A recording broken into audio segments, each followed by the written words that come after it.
Another thing about Shovavim is that since the sins they hold back the redemption, many tzaddikim had the custom that during Shovavim they would say longer divrei Torah by the Hasidic tzaddikim, particularly.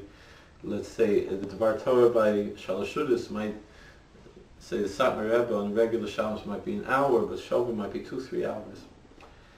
And Satmar Rebbe particularly focused on comparing the sin of Pagama Bris to the sin of Zionism. This is because both of them hold back the redemption. The Gemara says very clearly that Mashiach will not come until there's no Jewish government. It's very clear, it's the Gemara in Sanhedrin, page 98.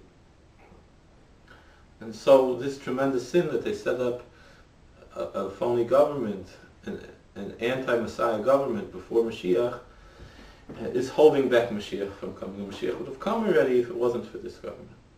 And so too, that's another thing we have to focus on during this period of time, is to cleanse our minds of the heresy of Zionism, because it's totally against the teachings of the Torah, and it's preventing Mashiach from coming.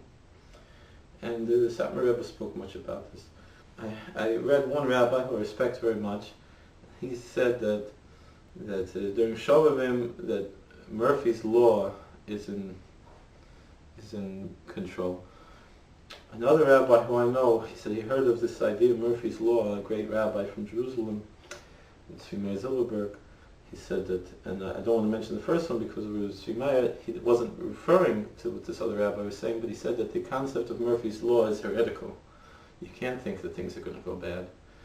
And Rabbi Zilberberg is the one who pointed out this from Maggid Masharim, that the Maggid told, the angel told Rabbi Yosef Karo, that during this time is a tremendous time of love, a tremendous time of mercy.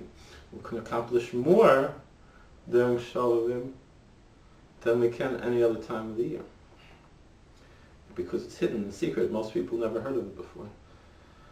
The practices of Shovavim, like I mentioned, many people would fast. In the old days, many people even fast every day. Nowadays, we're not strong enough to fast. So many different practices which we do. Common among many Hasidim is to fast on Thursday, or some on Monday and Thursday. The old Satmar Rebbe himself used to fast on Friday, but all his Hasidim, mostly, if they could, would fast somewhat on Thursday. Another custom is you could fast half a day. The Jerusalem Talmud Menachos talks about fasting half a day. But again, many of the Hasidic tzaddikim disapproved of fasting. As an alternative to fasting is, of course, charity, which the Tanya speaks about at length, of how you can even give more charity beyond a tenth and beyond the 20th. The obligation is to give a tenth, and usually the limit is a 20th. But if it's in place of fasting, you could give beyond the 20th also to charity, and that could come in place of fasting. And interestingly, there's a custom which I saw by many Kabbalists. I saw this by Daniel Frisch, Zechron Livracha. I saw by in Mei Sharim, and I saw by Bad L'chaim Tovim, Gamaliel Rabinowitz, in Geula, and also in America by some Sephardic Kabbalists, various ones. I remember Rabbi Mordechai Deri I met once, and he had the same service, was that he would have the service of the Shovavim service, which would include various Kabbalistic intentions and meditations and so forth. And then you would fast that day, part of the day, and then you would give an amount of money to tzedakah to redeem the other fasts, and it should be considered if you fasted for 84 days.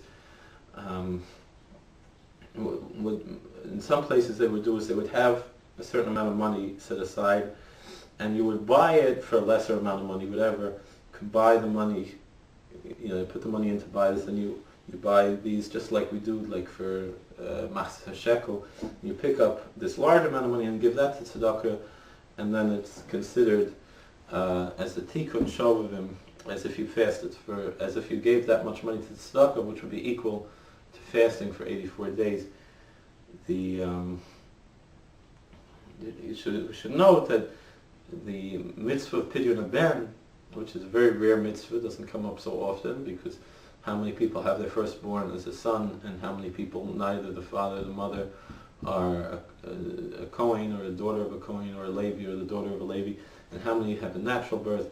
And so those few, Bnei Yisrael, firstborn sons, natural birth, you get to do the mitzvah of Pidyon Ben. When you eat from a suda of Pidyon Ben, it's as if you fasted for 84 days. So if you happen during these days or any time to be invited to a Pidyon Ben, you should take the opportunity. I remember one time I was walking down Shovavim, Mei Sharm, over by Stolen Beis Medrash, and one of my friends, Talmud of is Rabbi Yirmiyah Zucker. He's the Talmud of Moshe Wolfson. He grabbed onto me, Yitzchak, come in. There's going to be a Pidyon Ben. And we went in. It was Yerushalmi family having a Pidyon Ben, and we saw the mitzvah done. And he said, quickly, eat something, make a bracha mezainis on a cookie, something. And he said, 84 fasts. So, and there's, by the way, if you yourself maybe are firstborn male, and both your parents are Jewish, and neither of them are Levites or Kohanim, and not your mother's father, also not a Levite or Kohen, and you didn't have this mitzvah done as a child, and you're firstborn and so forth, and you it was a natural birth, you also have the obligation to do it yourself if your parents didn't do it. And I remember in Yeshiva, a few of the Bachrim also did this mitzvah for themselves. So now might be a good time to do it, to fulfill this mitzvah. You're obligated to do it, to give a certain amount of coins to a Kohen. You can find out more about it, and to redeem yourself. And then all the people who are around you make a party for it, a suda, you wash and have food, have meat. Then everyone who's eating there, or even who eats leftovers from there, also is considered they fasted for 84 days. This is a very good thing.